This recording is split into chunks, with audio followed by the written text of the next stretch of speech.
8월 12일 금요일 새벽기도 우리 하나님께 함께 예배드리겠습니다. 우리 사도신경 하심으로 신앙을 고백하겠습니다. 나는 전능하신 아버지 하나님 천지의 창조주를 믿습니다. 나는 그의 유일하신 아들 우리 주 예수 그리스도를 믿습니다. 그는 성령으로 잉태되어 동정녀 마리아에게서 나시고 본디오 빌라도에게 고난을 받아 십자가에 못 박혀 죽으시고 장사된 지 사흘 만에 죽은 자 가운데서 다시 살아나셨으며 하늘에 오르시어 전능하신 아버지 하나님 우편에 앉아 계시다가 거기로부터 살아있는 자와 죽은 자를 심판하러 오십니다. 나는 성령을 믿으며 거룩한 공교회와 성도의 교제와 죄를 용서받는 것과 몸의 부활과 영생을 믿습니다. 아멘. 찬송 568장 함께 찬양드리겠습니다. 찬송 568장입니다. 하나님은 나의 목자시니 내게 부족함이 없으리로다. 나로 하여금 푸른 풀밭에 눕게 하시며 잔잔한 물가로 인도하여 주시네. 내 영혼을 구원하시오니 내게 감사함이 넘치나이다. 나로 하여금 모든 고난을 참게 하시며 하늘의 평안을 입게 하여 주시네. 하나님이 함께 하시오니 내게 두려움이 없으리로다. 나로 하여금 땅에 살아도 진리 안에서 이기고 이기게 항상 능력 주시네. 함께 나눌 하나님의 말씀 이사야 50장입니다. 이사야 50장 1절부터 마지막 절 11절까지 말씀 구약성경 1108페이지에 있습니다. 나 여호와가 이같이 말하노라. 내가 너희의 어미를 내보낸 이혼 증서가 어디 있느냐? 내가 어느 체주에게 너희를 팔았느냐? 보라, 너희는 너희의 죄악으로 말미암아 팔렸고 너희의 어미는 너희의 배역함으로 말미암아 내보냄을 받았느니라.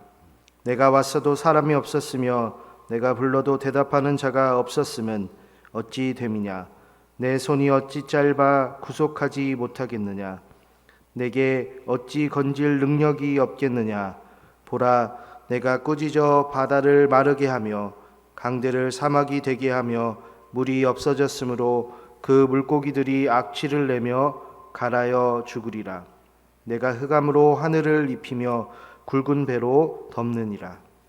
주 여호와께서 학자들의 혀를 내게 주사 나로 곤고한 자를 말로 어떻게 도와줄 줄을 알게 하시고 아침마다 깨우치시되 나의 귀를 깨우치사 학자들 같이 알아듣게 하시도다. 주 여호와께서 나의 귀를 여셨으므로 내가 거역하지도 아니하며 뒤로 물러가지도 아니하며 나를 때리는 자들에게 내 등을 맡기며 나의 수염을 뽑는 자들에게 나의 뺨을 맡기며 모욕과 침 뱉음을 당하여도 내 얼굴을 가리지 아니하였느니라. 주 여호와께서 나를 도우심으로 내가 부끄러워하지 아니하고 내 얼굴을 부싯돌같이 굳게 하였으므로 내가 수치를 당하지 아니할 줄 아노라. 함께 읽겠습니다. 나를 의롭다 하시는 이가 가까이 계시니 나와 다툴 자가 누구냐? 나와 함께 설지어다. 나의 대적이 누구냐? 내게 가까이 나올지어다. 보라, 주 여호와께서 나를 도우시리니 나를 정죄할 자 누구냐 보라. 그들은 다 옥과 같이 헤어지며 좀이 그들을 먹으리라. 너희 중에 여호와를 경외하며 그의 종의 목소리를 청종하는 자가 누구냐? 흑암 중에 행하여 빛이 없는 자라도 여호와의 이름을 의뢰하며 자기 하나님께 의지할지어다. 보라, 불을 피우고 횃불을 둘러 띈 자여, 너희가 다 너희의 불꽃 가운데로 걸어가며 너희가 피운 횃불 가운데로 걸어갈지어다. 너희가 내 손에 얻을 것이 이것이라. 너희가 고통이 있는 곳에 누리라. 아멘.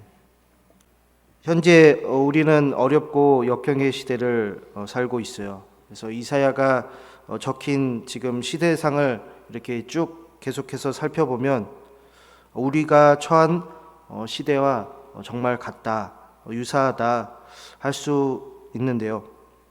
이제 기독교의 어떤 역사들을 보면 이렇게 흥왕했다가 쇠퇴하는 그 시대가 있는데, 이 시대의 모습이 쇠퇴기라고 다들 많이 얘기를 하지만, 그러면서 같이 꼭 곁들이는 말이 위기라고 얘기를 합니다. 그런데 사실 위기라는 말을 먼저 꺼내기 있어서 늘 역사를 봤듯이 이 모습은 자연스러운 현상이다 할 수 있는 것이죠. 기독교는 이제 그래프상으로 보게 되면 이미 하락하는 추세다라고 얘기할 수 있어요. 쇠퇴기라 할 수 있는 것인데, 이 쇠퇴기에는 장단점이 분명히 있는데요. 먼저 단점부터 한번 얘기를 해볼게요. 국민 인구당 기독교인의 숫자가 현저히 줄어들고 있는 것을 볼 수가 있어요. 그리고 그에 반해 이제 장점은 유사이자 가짜 그리스도인들이 알아서 사라지고 있는 것이라 할 수 있는 것이죠.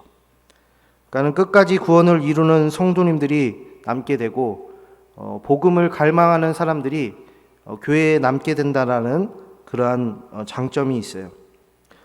그렇기 때문에 그 구원의 길을 가는 것이 우리는 결코 쉬운 길이 아니다, 쉬운 일이 아니다라는 것을 깨달을 수 있는데요. 오늘 말씀을 보시면 1절, 3절 그 말씀은 어떤 역할극을 하는 어떤 그러한 모습인데, 한 가족의 모습을 지금 그리고 있어요. 여기서 이제 한 가족 하면 아버지는 하나님이고 어머니는 시온, 그리고 자녀들은 그 유대인, 이렇게 그 모습을 그리고 있는데, 여기서 보면 이제 한 가장으로서 원래 어떤 아내에게 이제 결격 사유가 생기면 원래 합법적으로 아내를 내보낼 수 있게 되는데, 그때 내보내면서 이제 이혼 증서를 함께 주는 것이죠. 그런데 그런 어떤 가정의 문화가 있는데, 그때 이제 어떤 악한 가정들은 어떤 일부러 아내가 결격 사유가 아닌데도 불구하고 아내랑 이혼하고 싶어서 나름 이제 거짓으로 그 일들을 꾸미고 이혼 증서를 그냥 보내서 아예 그냥 아내를 집 밖으로 보내는 경우도 있었다라고 해요. 더군다나 이 악한 가장이죠. 악한 가장 중에 어떤 사람들은 자신의 채무 관계 때문에 자녀들을 그냥 종으로 팔아 넘겼다라고도 이렇게 기록에 남아 있는데요. 그런데 지금 이제 그러한 어떤 이스라엘 문화를 생각하면서 우리가 지금 말씀을 보시면 하나님의 아내인 이제 시온이 그 이스라엘 상황이 지금 결코 좋지 않은 모습을 보이고 있어요. 이 가족 간에 이제 벌어진 일처럼 마치 이제 아내인 그 이스라엘 백성들은 하나님을 잊어버리고, 그리고 그 하나님을 배신함으로 이제 바벨론 포로 생활을 하는데, 그러니까는 이스라엘이 섬겨야 할 남편인 하나님을 버리고서 그 시온은 외도를 한 것이죠. 그러니까 남편인 하나님을 따르지 않고 우상을 섬기고 그리고 다른 나라에 붙는 모습을 볼 수가 있어요. 하나님의 입장에서 생각하면, 그러니까 남편의 입장에서 생각하면 분명 이스라엘은 그 아내는 외도를 했기 때문에 보내버리고 이혼증서를 보냄으로써 영원히 관계를 끊을 수가 있었어요. 하나님의 입장에서. 그런데 1절을 말씀을 보면 이혼증서가 어디 있느냐라는 말을 통해서 우리가 배울 수 있는 것은 하나님은 그 이스라엘 사람들에게 이혼증서를 주지 않았다라는 거예요. 그러니까는 너희 시온이 분명 너희의 죄악으로 그 바벨론에게 팔렸고 이스라엘도 내보내졌지만 결코 관계가 끊어진 것은 아니다라는 거죠. 그래서 그들이 그러면 도대체 어떤 죄악을 저질렀길래, 하나님께 어떤 범죄를 저질렀길래 바벨론 포로로까지 이렇게 팔려가면서 그 죄악에 벌을 받아야 되는 것일까 하는데, 그 죄악에 대한 내용은 2절에서 이렇게 얘기를 해요.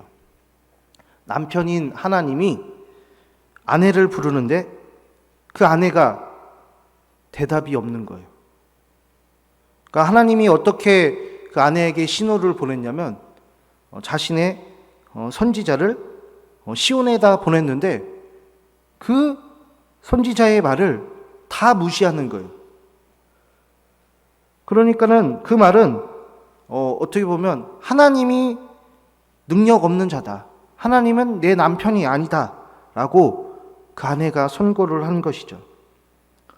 그래서 이제 하나님이 정말 능력이 없고 하나님은 남편이 아닌가 하면, 이제까지 이스라엘 역사를 보면 하나님이 다 업어 키우고 그리고 하나님이 이스라엘과 항상 함께 했는데, 특별히 그 모세 시대 때는 바다를 가를 때, 여기의 표현은 그 가르면서 단순히 그냥 땅만 밟은 게 아니고 마른 땅을 밟았다라고 해요.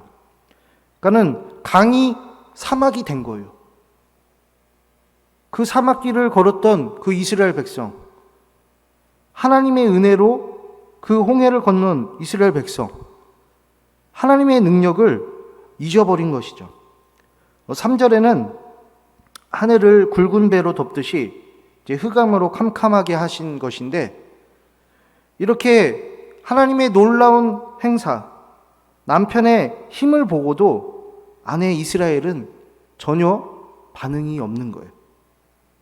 그리고 이스라엘은 그 남편 하나님이 힘이 없다라고 생각했는지 그 하나님을 잊어버린 것이죠.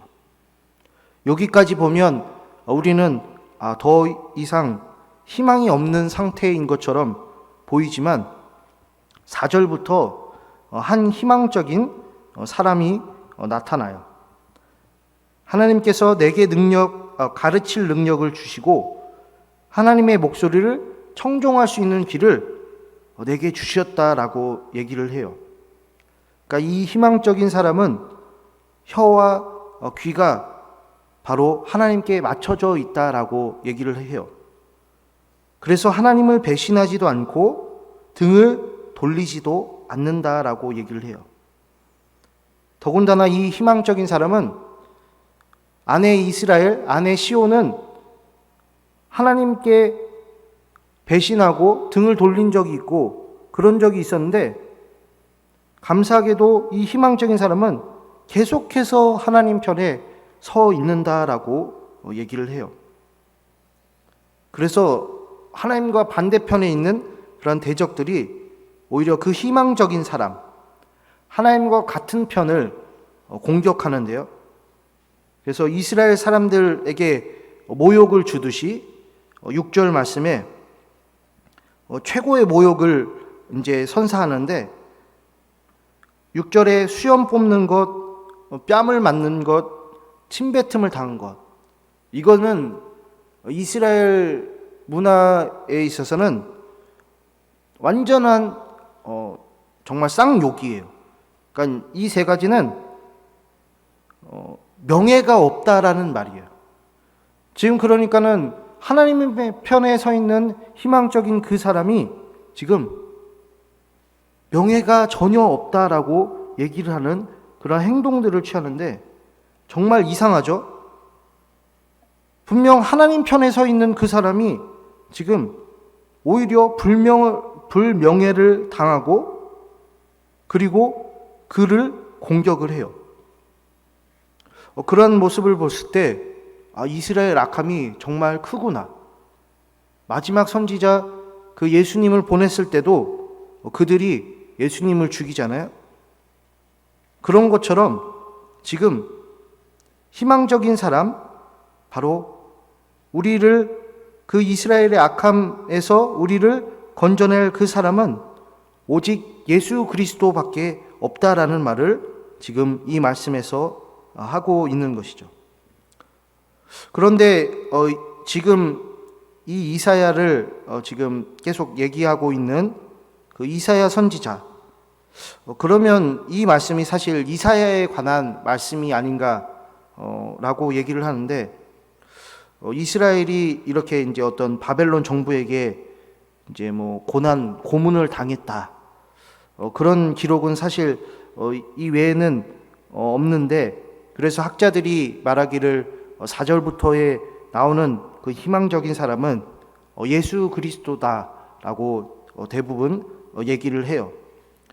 그런데 예수님의 어떤 그런 고난 당하는 모습을 보았을 때 사실 뭐 수염을 뽑았다라는 그런 기록은 없었지만, 오늘 말씀 보니까 그 수염을 뽑았던 자들이 그 예수님을 향하여서 뺨을 때리고 침을 뱉어요. 거기다가 이 뺨을 때렸다라고 했을 때 아마도 대적자들은 왼손을 들어서 그 예수님의 오른쪽 뺨을 때렸을 것이라고 여겨지는데요. 왜냐하면 그 이스라엘 문화에서 왼손을 쓰는데 매우 조심해요.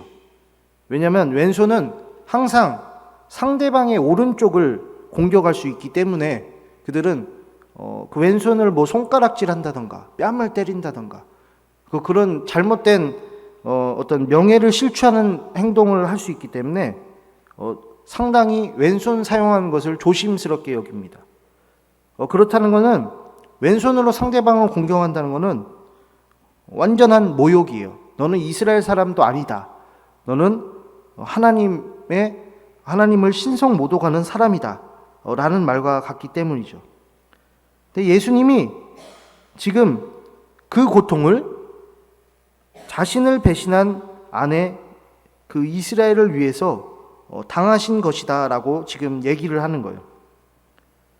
그러니까 실제 아버지이신 하나님이 아내 이스라엘에게 모욕을 당했는데 그 모욕을 감수했는데도 불구하고 지금 그 이스라엘에게 다시 한번 모욕을 당하고 있는 모습이에요. 뭐 사람이 양심이 있으면 2번 죽이는 게 아니라고 하잖아요. 근데 이스라엘은 하나님을 지금 2번 죽이는 것이나 다름없게 대하고 있는 것을 볼 수가 있어요. 그래서 우리가 이 말씀을 보았을 때 예수님께서 그러한 모욕을 당하시는데도 우리에게 묻고 있는 거죠. 다시 그 하나님의 품으로 돌아오지 않을 것입니까? 라는 거예요. 그 배신의 절정은 11절 마지막 말씀인데요. 하나님이 분명 모든 사람에게 예수님이라는 마지막 희망, 기회를 줬어요. 그런데 그들이 어떻게 하냐면 하나님 이의 신에게 불로써 제사를 드려요. 그리고 그 불 사이를 지나가며 그 우상들에게 간절히 바라고 제사하고, 거기다가 여기엔 나와 있지 않지만 그 불에 자녀를 바치는 행위까지 서슴없이 행하고 있는 것이죠. 그러면서 하나님은 그들의 말로가 그들은 그 불의 고통에서 영원히 눕게 될 거라라고 얘기를 해요. 이러한 이러한 말씀들을 보았을 때 하나님은 지금 이 시대에 우리에게 마지막 기회를 얘기하고 계시다라는 것을 알 수가 있어요. 예수님이라는 마지막 희망, 마지막 기회 말이죠. 그러니까 예수님 이외에는 더 이상의 우리에게 기회는 없어요. 그런데 우리가 그 예수님 믿는 것을 망설이나요? 예수님의 재림은 지금 당장 이 시간에 이루어져도 정말 부족함이 없어요. 그러니까 예수님이 이 땅에 다시 오시면 예수님을 믿을 기회는 아예 없어요. 왜냐하면 그때는 예수님의 심판뿐이기 때문이죠. 그래서 10절 말씀에 이렇게 얘기를 해요.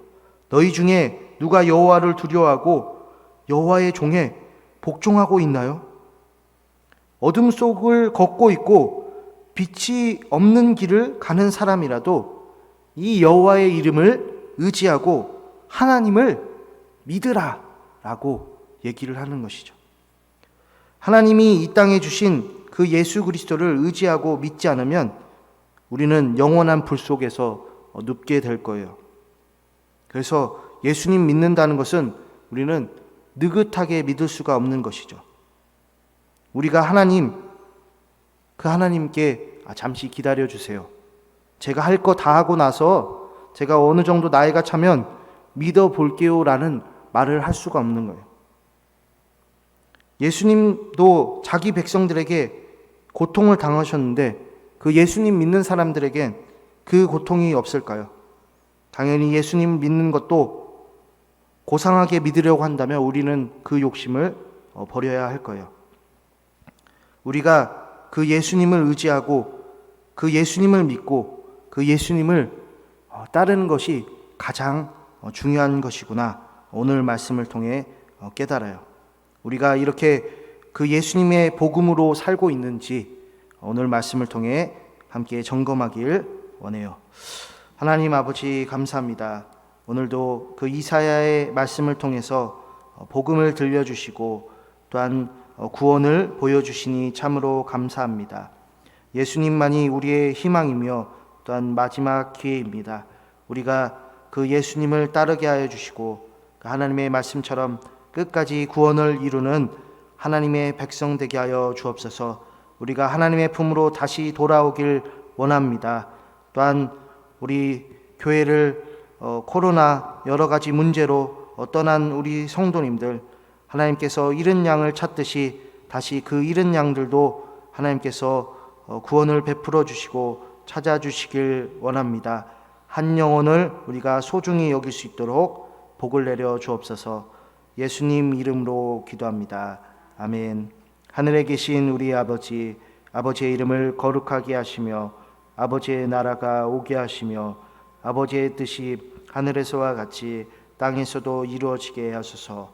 오늘 우리에게 일용할 양식을 주시고 우리가 우리에게 잘못한 사람을 용서하여 준 것 같이 우리 죄를 용서하여 주시고 우리를 시험에 빠지지 않게 하시고 악에서 구하소서. 나라와 권능과 영광이 영원히 아버지의 것입니다. 아멘. 우리 함께 새벽에 기도할 때 성도님들과 그 가정에 구원의 복이 가득 넘칠 수 있기를 위해서 또한 목사님과 그 가정 위해서 그리고 우리 교회의 각 기관과 구역과 교회 학교에 또한 은혜를 위해서 그리고 세계 선교와 개인 기도 제목 놓고 함께 기도로 나아가겠습니다.